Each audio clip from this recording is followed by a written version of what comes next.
세계 역사를 기록할 때 그 연도를 사용하는데 크게 기원 전과 기원 후로 나눕니다. 여기 기원이라는 단어에서도 알 수 있듯이 어떤 기준이 되는 해, 시작이 되는 해가 있습니다.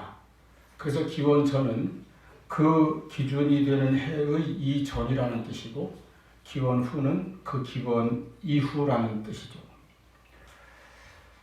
기원 전, 기원 후를 영어로 BC와 AD라고 하는데 여러분 들어보셨죠?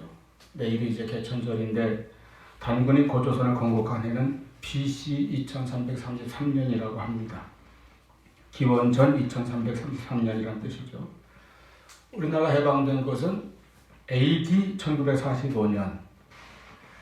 또 우리 기독교 역사에 아주 중요한 날인 루터의 종교 개혁 운동은 AD 1517년 이제 10월 마지막 주가 되겠습니다. 이 각각 기원 후라는 뜻입니다. 이렇게 연도를 기록할 때 사용하는 BC와 AD가 약자죠.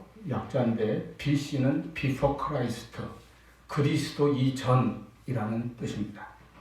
AD는 아노 도미니, 이 말은 라틴어인데 그 뜻은 주님의 해, 그런 뜻입니다. 주님, 즉 그리스도의 해라는 의미죠. 그리스도 탄생 이후의 연도라는 뜻입니다. 즉 이 기원 전과 기원 후의 기준이 되는 것은 바로 예수 그리스도의 탄생입니다. 예수님의 탄생의 기준으로 그 이전을 기원 전, 그 이후를 기원 후, 이렇게 BC와 AD로 표현합니다. 마치 구약의, 성경의 구약과 신약의 구분과 같은 것이죠. 그래서 교회에서는 BC를 우리말로 주전 이렇게 표기하고 AD를 주후 이렇게 부릅니다. 오늘은 주후 2022년 10월 2일입니다. 이렇게 예수 그리스도의 탄생으로 인류의 역사, 세상의 역사는 둘로 구분이 됩니다. 예수님께서 기원이 되셔서 역사를 둘로 나누신 것입니다. 올해가 AD 2022년이라는 것은 예수님 탄생 이후로 주님의 해, 주님의 그 날들을 우리가 2022년이 지난 그 해를 현재 살아가고 있다는 뜻입니다. 그런데 예수님은 이렇게 기원 전과 기원 후 역사의 BC와 AD만 둘로 나누신 것이 아닙니다. 즉 역사에만 새로운 기원의 출발을 가져온 것이 아닙니다. 예수님은 우리 인간의 삶 전체를 완전히 새로운 것으로 바꿔 놓으셨습니다. 우리 개개인의 인생에도 그래서 BC에서 AD로 예수님은 우리에게 AD의 새로운 출발을 가져다 주셨습니다. 우리가 여러분 예수님을 만나면, 예수님을 믿으면 그 인생은 BC에서 AD로 바뀌게 됩니다. 성령의 감동으로 로마서를 기록한 사도 바울이야말로 가장 그 변화의 대표적인 인물이라고 예를 들 수 있습니다. 그는 본래 유대교의 철저한 바리새인이었습니다. 극심한 기독교 박해자였습니다. 최초의 선교자 스데반이 선교할 때 찬성 투표를 했고 그 직후에도 사도행전 8장 3절 보면 사울이 교회를 잔멸할 때 각 집에 들어간 남녀를 끌어다가 옥에 넘기니라 기록됐습니다. 여기 사울은 바울의 유대식 이름이죠. 바울은 로마식 이름입니다. 같은 인물이죠. 또 사도행전 9장 1절에 사울이 주의 제자들에 대하여 여전히 위협과 살기가 등등하여 대제사장에게 가서 담에색 여러 회당에 가져갈 공문을 청하니 이는 만일 그 도를 따르는 사람을 만나면 남녀를 막론하고 결박하여 예루살렘으로 잡아오려 함이라. 이 정도였습니다. 이랬던 그가 담메색으로 가는 길에 예수 그리스도를 만납니다. 예수님이 그를 찾아주신 것이고 그를 부르시고 그를 만나주신 것이죠. 그래서 예수님을 만난 후에 바울의 BC와 AD는 완전히 달라졌습니다. 그는 예수를 구주로 믿고 영접하자마자 자기가 박해하던 그 예수를 오히려 전하는, 복음을 전하는 전도자가 되었습니다. 한없이 교만하고 강팍하던 그가 자신을 만삭되지 못하여 난 자 혹은 사도 중에 가장 작은 자라고 이렇게 표현합니다. 아주 겸손하게 되었어요. 심지어 죄인 중에 괴수라고까지 말했습니다. 자기가 자랑하던 학벌, 가문, 사회적인 성공이나 지위 같은 것을 배설물처럼 여기게 되었다고 고백했습니다. 그리고 오직 나는 예수로만 산다. 예수를 전하는 것이 나의 가장 큰 기쁨이다. 나는 사나 죽으나 그리스도의 것이고 먹든지 마시든지 하나님의 영광을 위해서 산다. 이렇게 바뀌었습니다. 이것이 그의 BC와 AD의 변화입니다. 여러분은 지금 AD에 들어와 있죠. 그렇다면 AD의 삶을 살고 있습니까? 우리가 예수 믿고 변화되고 새로운 삶을 사는 것은 새로운 피조물이 되는 것입니다. 고린도후서 5장 17절에 그런 중 누구든지 그리스도 안에 있으면 새로운 피조물이라 이전 것은 지나갔으니 보라 새 것이 되었도다. 이것이 AD의 삶입니다. 오늘 본문 말씀은 그러므로 이제 이런 말로 시작합니다. 그러므로라는 말은 앞에서 말한 내용을 받아서 그렇기 때문에 이렇게 연결해 주는 뜻이죠. 로마서에서 이제까지 앞에서 쭉 말씀한 것은 먼저 인간의 실상을 말합니다. 도저히 심판을 피할 수 없는 인간의 죄에 대해서 지적합니다. 그 다음에 그 같은 인간을 구원하시는 하나님의 구원의 방법, 그 독생자 예수 그리스도를 통해 우리를 구원하시는 하나님의 은혜와 섭리에 대해서 기록하였습니다. 구원의 도리라고 하죠. 이와 같은 구원의 도리를 쭉 설명해서 이제 이렇게 우리를 위한 구원자로 오신 예수님을 우리가 믿고 영접할 때에 예수님이 우리 안에 들어오신, 예수님이 내 안에 들어오신다 이 말이죠. 계시록 3장 20절에 볼지어다 내가 문 밖에 서서 두드리노니 누구든지 내 음성을 듣고 문을 열면 내가 들어가 그에게로 들어가 그와 더불어 먹고 그는 나와 더불어 먹으리라. 그런데 이렇게 예수님이 내 안에 들어오실 뿐만 아니라 내가 예수 믿는다는 것은 내가 예수님 안으로 들어가는 것입니다. 내가 또한 예수님 안에 있게 되는 것입니다. 학생이 학교에 들어가면 그 학교에 소속이 되고 그 학교 학생이라는 신분을 가지게 되죠. 군대를 가도 혹은 취직을 해서 회사에 들어가도 소속과 신분이 거기에 따라서 정해집니다. 혹은 망명을 가든 이민을 가든 어떤 나라에 가서 살려면 시민권을 얻어서 그의 분명한 소속과 신분이 보장되어야 합니다. 우리가 예수 믿고 구원받은 성도가 되고 그리스도인이 되는 것도 이와 같습니다. 우리는 예수 안에 들어왔고 예수께 속한 자가 되었습니다. 사도행전 11장 26절에 보면 그러한 초대 교인들을 그리스도인이라고 불렀다고 했습니다. 여러분 빌립보서 3장 20절에 우리의 시민권은 어디에 있다고 했습니까? 그러나 우리의 시민권은 하늘에 있는지라.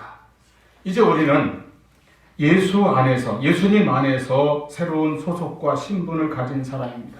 즉 그리스도 예수 안에 들어와 있는 사람들입니다.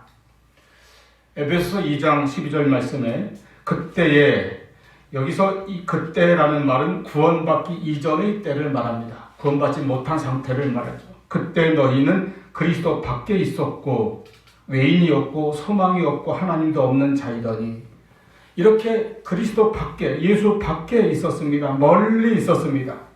그런데 예수님께서 십자가의 피로 우리를 가깝게 만드셨습니다. 아예 우리 안에 들어오셨고 또한 우리를 예수님 안에 들어오게 하셨습니다. 그래서 우리가 예수님을 믿으면 바로 예수님 안에 들어가게 되는 것입니다. 예수님께 속한 자요 그리스도인이 되는 것입니다. 이것이 우리의 소속과 신분입니다. 어느 날 제가 교회에 이렇게 창밖으로 밖을 내다보는데 비바람이 몹시 심하게 불어치는 날씨였습니다. 공원의 나무들이 아주 사정없이 거세게 흔들리고 사람들이 우산을 안 쓴 사람은 말할 것도 없거니와 우산을 썼어도 막 바람이 옆에서 휘몰아치니까 비가 막 다 들이쳐서 흠씬 젖는 그런 모습을 볼 수 있었습니다. 그런데 저는 우산 안 쓰고 있어도 비 한 방울 맞지 않았어요. 왜 그렇습니까? 안에 있었기 때문이죠. 그때 참 이 안에 있다는 안도감, 안전함, 편안함, 그런 평안함을 느껴본 적이 있습니다. 안에 있는다는 것은 그런 것입니다. 우리가 예수를 믿을 때 예수님을 영접함으로 예수님이 내 안에 들어오실 뿐만 아니라 내가 예수님 안에 거하게 됩니다. 예수님은 내 안에, 나는 예수님 안에. 이게 이제 우리가 예수님과 연합한 자다 이렇게 말할 수 있는 상태가 되는 것입니다. 포도나무 가지가 나무에 붙어 있는 것처럼 내가 예수님 안에 있고 예수님은 내 안에 계시는 그런 예수님과 내가 연합한 자가 되는 것입니다. 이것이 내 인생에서 예수님과의 참된 만남이 이루어졌다는 뜻입니다.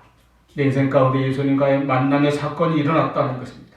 이렇게 예수님과 만날 때 예수님과 진정으로 만나고 예수님과 연합이 이루어지고 내가 예수님 안에 거할 때 우리 삶에 놀라운 변화가 일어납니다.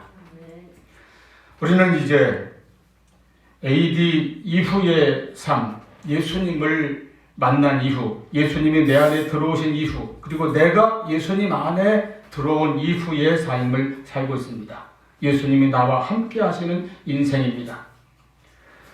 그 인생은 볼지어다 내가 세상 끝날까지 너희와 항상 함께 있으리라 하신 약속과 같이 주님이 늘 나와 함께 하시는 그 삶입니다.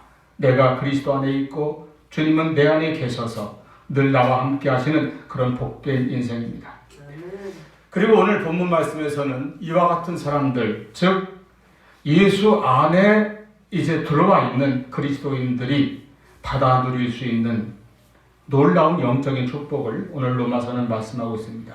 그러므로 이제 즉 예수를 믿고 구원받아 그리스도 예수 안에 있는 자에게는 결코 정죄함이 없나니 우리가 받을 수 있는 첫 번째 은혜는 정죄함이 없습니다. 여기 정죄라는 말은 죄를 정한다, 죄가 있음을 확인하고 확증한다. 즉 재판에서 유죄 판결, 유죄의 선고를 결론적으로 내린다는 그런 뜻입니다. 그런데 그리스도 예수 안에 있는 자에게는 그 정죄함이 없나니 이렇게 말씀하고 있습니다. 이 정죄함이 없다는 것은 다시 말하면 우리의 죄 문제가 하나님 앞에서 온전히 그리고 법적으로 정확하게 해결이 되었다는 뜻입니다. 우리 인생의 가장 중요한 문제는 죄 문제입니다. 하나님과 우리 사이에 가장 가로막는 것이 바로 죄입니다. 하나님과 우리 사이를 막아서 하나님과 멀어지게 만들고 하나님으로부터 더욱 떠나게 만드는 것이 죄입니다. 내가 하나님께 나아가지 못하게 하고 내 기도가 하나님께 상달되지 못하게 하고 하나님 주시는 응답이 내게 이르지 못하도록 가로막는 것도 죄입니다. 우리 인간의 모든 마음의 불행과 고통이 죄로부터 시작됩니다. 우리는 죄 때문에 인생의 짐이 무겁고 죄책으로 인하여 괴로워합니다. 그리고 중요한 것은 이 죄가 우리를 심판과 지옥으로 끌고 간다는 것입니다. 이 죄가 언젠가 우리를 심판대 앞에 세울 것이고 우리를 정죄하며 우리에게 유죄 선고를 내려서 멸망과 지옥의 판결을 받게 한다는 것입니다. 오늘 본문이 그러므로라는 표현으로 시작했는데 앞에서 로마서 3장 20절에도 그러므로가 기록되어 있습니다.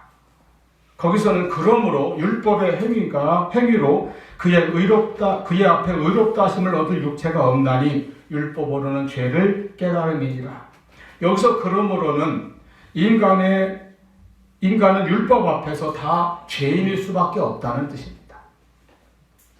모든 죄를 로마서 1장과 2장에서 인간의 실상을 드러낼 때에 유대인이나 헬라인이나 이방인이나 할 것 없이 모든 인간은 죄가 있어서 하나님을 거스르고 하나님을 멀리합니다. 로마서 3장 23절 모든 사람이 죄를 범하였음에 하나님의 영광에 이르지 못하더니 이러한 죄에 대해서 율법은 그 죄를 드러내고 정죄할 것입니다. 그리고 로마서 6장 23절 죄의 삭선 사망입니다. 그러므로 나에게 죄가 있는 한 우리는 정죄함을 받을 것이고 이 유죄 판결을 받는데 그 판결은 선고는 사망이라는 거예요.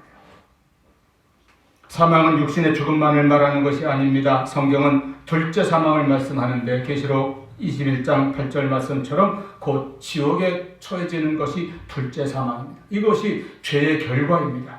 그런데 우리가 그리스도 안에 있게 되면 그러므로 이제 그리스도 예수 안에 있는 자에게는 결코 정죄함이 없나니 그러한 정죄함이 없게 된다는 거예요.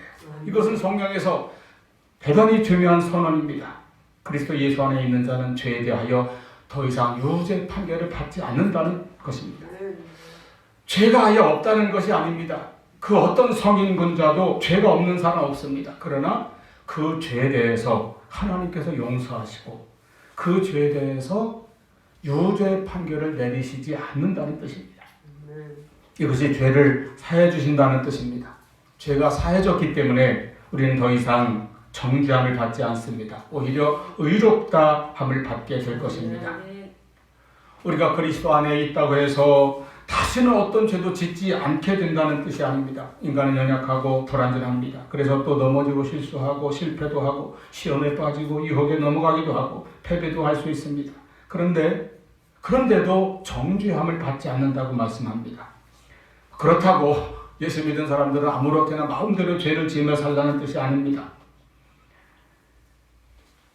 우리가 그 죄 문제에 대해서 여기 로마서 7장 다음에 8장입니다. 사도 바울처럼 이걸 붙들고 몸부림치며 오호라 나는 곤고한 사람이로다. 이렇게 회개의 과정을 거칠 때에 우리 안에 정죄함이 없는 하나님의 놀라운 은혜가 임하는 것입니다. 우리가 예수님 안에 있다고 해서 아무 흠도 실수도 실패도 없는 완전한 사람이 될 수는 없습니다. 우리는 여전히 약하고 여전히 내 안에 두 법이 있어서 싸웁니다. 여전히 나는 죄 때문에 범민할 수 있습니다. 그러나 정죄함은 없습니다. 하나님께서 우리를 오히려 의롭다고 인정해 주신다는 것입니다. 이와 같은 하나님의 은혜로 우리가 의롭다함을 받게 되는 그런 축복이 우리에게 있기를 바랍니다. 요한복음 5장 24절 내가 진실로 너에게 이르노니 내 말을 듣고 또 나 보내신 이를 믿는 자는 영생을 얻었고 심판에 이르지 아니하나니 사망에서 생명으로 옮겼느니라. 아멘. 그리스도 예수 안에서 예수 안에 거함으로 정죄함이 없는 그런 놀라운 축복을 누리시기를 바랍니다. 두 번째로 그리스도 안에 있는 자에게는 성령이 또한 함께 하십니다. 2절 말씀 이는 그리스도 예수 안에 있는 생명의 성령의 법이 죄와 사망의 법에서 너를 해방하였습니다. 로마서 8장은 많은 분들이 흔히 성령장이라고 그렇게 별명을 붙일 만큼 성령으로 가득한 장입니다. 이 한 장 안에 약 20번가량의 성령에 대한 표현이 기록되어 있습니다. 성령으로 가득한 장이에요. 왜 그렇습니까? 우리가 예수 믿고 그러므로 이제 그리스도 안에 거하는 삶은 성령을 떠나서는 이루어질 수 없기 때문입니다. 예수 믿는다는 것은 성령을 받아야만 예수 믿는 것이고 내가 그리스도 안에 산다는 것은 성령으로 인도함을 받아 사는 삶이 되어야 하기 때문입니다. 성령의 법 아래 살 때에만이 우리가 죄와 사망의 법에서 해방될 수 있기 때문입니다. 가끔 우리 한국 교인들 가운데는 이 성령을 굉장히 어렵게 생각하는 분들도 있어요. 아주 성령 받는다는 것은 굉장히 차원 높은 수준의 그런 사람들만 해당되는 그런 특수한 것이라고 생각을 합니다. 그러면서도 또 한국 사람들은 성령 받는 걸 굉장히 좋아해요. 사모합니다. 그런데 우리가 먼저 이 성령 받는다는 말을 자주 쓰면은 이 주고받는 걸로 이렇게 성령을 생각해서 이 말을 잘못 알게 되면 성령을 마치 물건처럼 어떤 대상처럼 그렇게 여길 수도 있습니다. 성령이 보이진 않으니까 물건으로 생각하진 않겠지만은 어떤 무슨 마술적인 능력이라든가 신비한 힘, 어떤 신비한 현상 이런 정도로 성령에 대해서 오해할 수도 있습니다. 그런데 성령은 그러한 비인격적인 힘이나 능력이 아닙니다. 불도 아닙니다. 성령은 살아계신 삼위 하나님이십니다. 인격적인 하나님이십니다. 우리가 성령에 대해서 잘못 알거나 잘못 이해하거나 잘못 생각하면 안 됩니다. 성령에 대해서 바로 알 수 있기를 바랍니다. 그래야 성령님을 바로 만날 수 있고 성령과 올바른 관계를 우리가 누릴 수 있게 됩니다. 성령께서 우리 안에 오셔서 우리로 하여금 복음을 받아들이게 하시고 그래서 예수를 믿게 하십니다. 그렇기 때문에 우리가 예수를 믿은 거예요. 그리고 이제 우리가 예수를 믿으면 성령께서는 우리 안에 임하셔서 내주하시는 것입니다. 그래서 성령의 내주 이렇게 표현합니다. 바울은 로마서 7장에서 내 안에 거하는, 내 안에 내주하는 죄 때문에 괴로워했습니다. 그 죄의 뿌리 때문에 깊은 고민과 탄식을 고백했습니다. 그 내주하는 죄의 문제를 해결해 주시는 분이 바로 내 안에 내주하시는 성령이신 겁니다. 성령은 우리를 죄와 사망의 법에서 해방하시고 구원하시는 분입니다. 먼저 우리가 예수를 믿는 것도 내 힘으로 믿는 게 아닙니다. 성령의 역사로, 성령의 도우심으로 우리가 예수를 믿는 겁니다. 여러분, 예수를 믿는 게 쉬운 게 아니에요. 우리는 이렇게 매주 나와서 예배를 드리고 주의 이름으로 예배를 드리고 기도할 때마다 주여 주여 주의 이름을 부르고 예수님 찬양을 하지만 예수 믿는 게 그렇게 단순하고 쉬운 건 아닙니다. 안 믿는 사람이 얼마나 많습니까? 못 믿는 사람이 얼마나 많습니까? 그 가운데서 우리가 주님의 은혜로 예수를 믿게 되었습니다. 여기에는 성령의 도우심과 성령의 역사가 있었던 것입니다. 성령의 역사가 아니고서는 예수를 믿을 수가 없어요. 고린도전서 12장 3절 또 성령으로 아니하고는 누구든지 예수를 주시라 할 수 없느니라. 성령으로 말미암지 않고는 하나님을 아버지라고 부를 수도 없어요. 로마서 8장 16절 성령이 친히 우리 영과 더불어 우리가 하나님의 자녀인 것을 증언하시나니. 그래서 여러분 내가 예수를 믿은 이 자체가 바로 성령 받은 증거입니다. 성령이 내 안에 오신 증거예요. 성령께서 역사하신 그 열매로 우리가 예수를 믿게 된 것입니다. 그러므로 성령 받는 것은 아주 특별한 높은 수준의 그런 소수의 그리스도인들에게만 해당되는 것이 아니라 예수 믿은 모두는 다 성령을 이미 받은 것입니다. 그리고 성령이 우리 안에 들어와 있음을 믿으시기를 바랍니다. 그러니까 어떻게 누가 대화하다가 당신 성령 받았습니까? 그러면 받았습니다. 이렇게 자신 있게 대답할 수 있어야 돼요. 그럼 묻겠죠. 증거가 있습니까? 증거, 어떤 증거를 말하는 거예요? 방언하십니까? 못하는데요.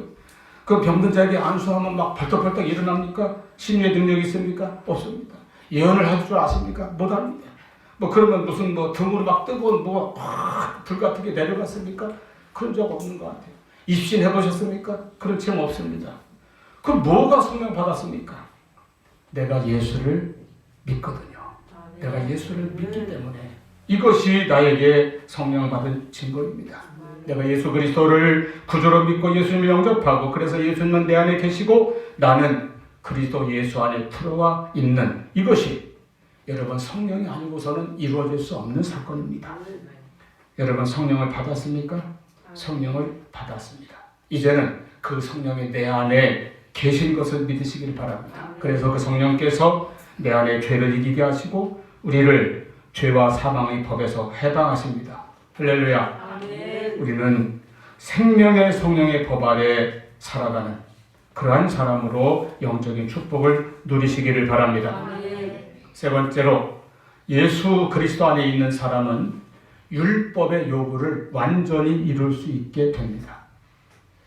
이건 굉장히 어려운 이야기예요. 본래 율법은 하나님께서 이스라엘과 언약을 맺으시고 그리고 주신 겁니다. 곧 이스라엘을 하나님의 택한 백성으로 삼으시고 하나님은 그들의 하나님이 되시기로 이제 언약을 맺으셨습니다. 그리고 율법을 그들에게 주셨습니다. 이 율법을 지킴으로 그들이 하나님의 거룩한 백성이 되도록 하신 것입니다. 그러나 인류 역사를 통틀어서 인간은 그 율법을 온전히 다 지킬 수가 없었습니다.